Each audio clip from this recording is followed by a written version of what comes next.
By his deeds he shall be remembered. Those words mark the grave of Garrett Morgan, and they ring true for a man whose inventions and courage saved countless lives. Born in Kentucky in 1877 to formerly enslaved parents, Morgan grew up with little schooling but boundless determination. At 14, he left the South for Ohio, worked odd jobs and paid for night classes to keep learning. By the time he settled in Cleveland, he was repairing sewing machines, then running his own shop, a black entrepreneur carving out success in a time of harsh segregation. But Morgan's greatest gift was invention. In the early 1910s, he tackled a deadly problem: smoke inhalation.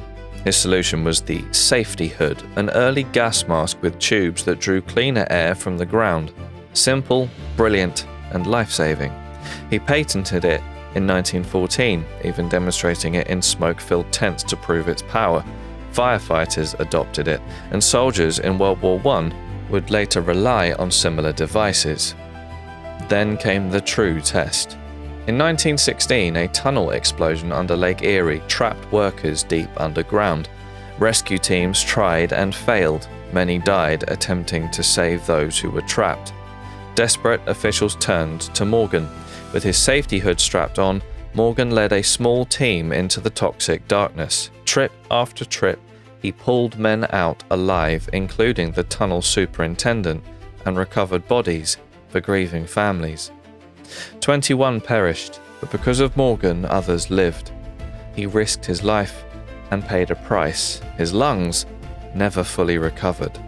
And yet, newspapers largely ignored him. Others were credited, while the black inventor turned rescuer was sidelined. Still, his community honored him with medals, and the fire chiefs recognized his heroism. Even so, sales of his hood slowed once the public learned the inventor was black, a cruel irony after his invention had proven itself. But Morgan pressed on. In 1923, after witnessing a terrible car accident, he patented another life-saving device, a 3-position traffic signal. Unlike earlier 2-signal systems, his design added a pause between stop and go. The simple idea became the model for the red, yellow, green lights we still use today. He later sold the patent to General Electric, gaining security and continuing to uplift his community, including through his own newspaper. Garrett Morgan died in 1963 at age 86. By then, the civil rights movement was reshaping America, and at last his contributions were starting to be recognized. Today, his name lives on, in schools, programs, and even a Cleveland water plant near the site, where he became a hero. His inventions are displayed in the Smithsonian, his story taught to new generations. Garrett Morgan's life was one of ingenuity and courage against the odds. He was a black man in an age of segregation, yet he invented devices that still keep us safe, from the smoke mask to the traffic light.